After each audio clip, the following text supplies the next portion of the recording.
Assalamualaikum warahmatullahi wabarakatuh.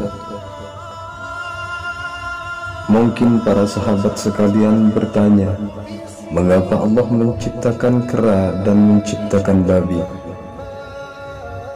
Sebelum lanjut pada video ini, jangan lupa untuk klik subscribe, aktifkan lonceng notifikasinya, like and share untuk mendukung channel kami agar kami terus berkembang dan bisa berbagi dalam kebaikan. Salah satu kisah Al-Quran yang menarik adalah kisah Ashabus Sab'. Ini adalah sekelompok kaum Yahudi yang menjadi umat Nabi Musa alaihi salam. Mereka tinggal di dekat kota Elat di pesisir Laut Merah. Allah mengharamkan mereka untuk menangkap ikan pada hari Sabtu.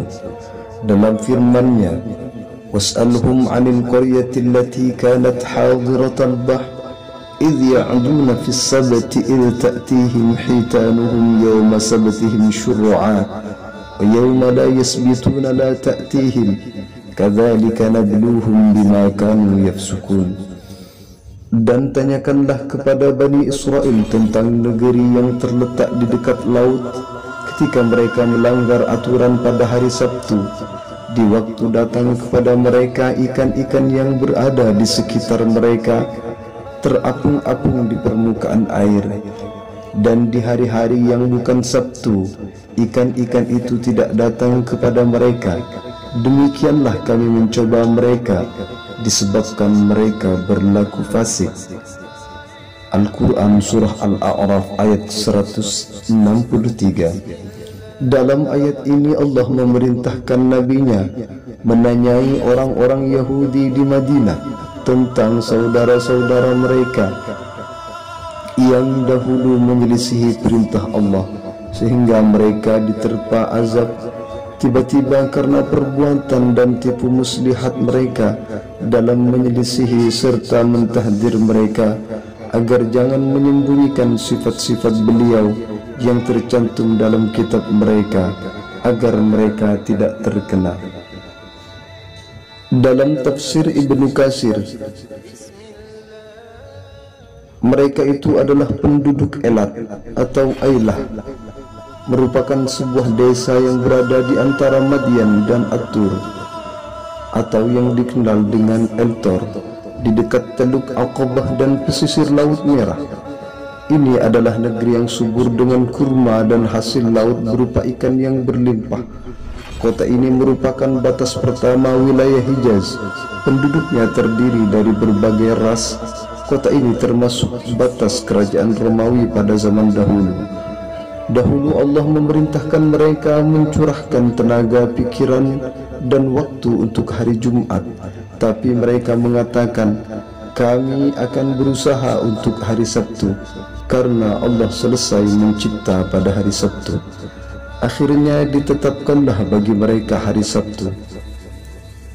Menurut sejumlah ulama dan ahli tafsir, kaum Yahudi ini terbagi 3 kelompok.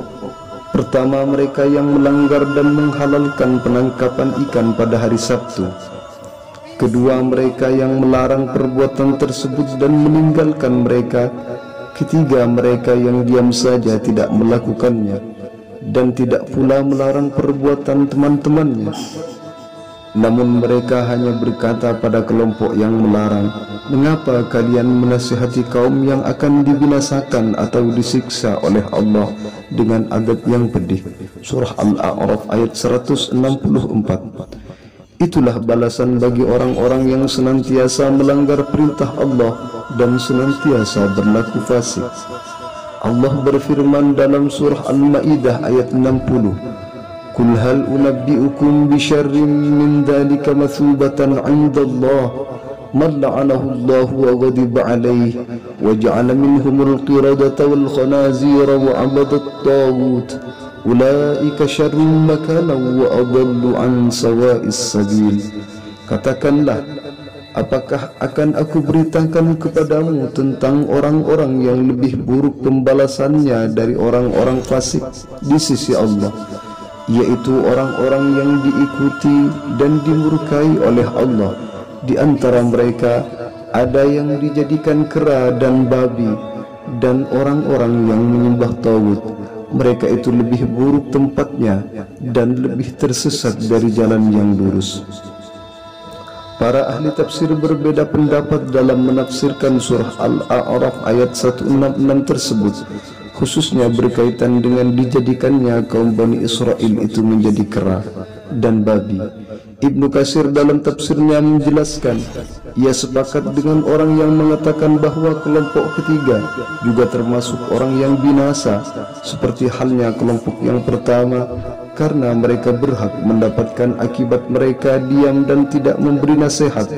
Boleh jadi diamnya mereka itu menyebabkan kelompok pertama terus bercokol dalam kezalimannya, karena orang yang tidak melarang dari perbuatan mungkar baginya azab di sisi Allah. Allah berfirman di dalam Al-Quran, "Kanu la yatanahawna 'an munkarin fa'alu, labi'sa ma kanu yaf'alun." Mereka tidak saling mencegah perbuatan mungkar yang selalu mereka perbuat. Sungguh sangat buruk apa yang mereka perbuat. Berbeda dengan Ibnu Katsir, Sayyid Qutb dalam tafsirnya Fi Zilalil Quran menjelaskan, kendati kelompok ketiga tidak disebutkan dalam nas Al-Quran, mungkin karena memandang rendah urusan mereka meskipun tidak ditimpa azab, karena mereka tidak mau melakukan pencegahan secara aktif, tapi hanya mengingkarinya secara fasih, atau membenci kemungkaran tetapi tidak mencegahnya. Karena itu mereka pantas diabaikan meskipun tidak terkena adab. Itulah kisah awal penciptaan kera dan babi, karena mereka melampaui batasan mereka dalam melanggar perintah Allah. Akhirnya azab tidak menunggu mereka mati.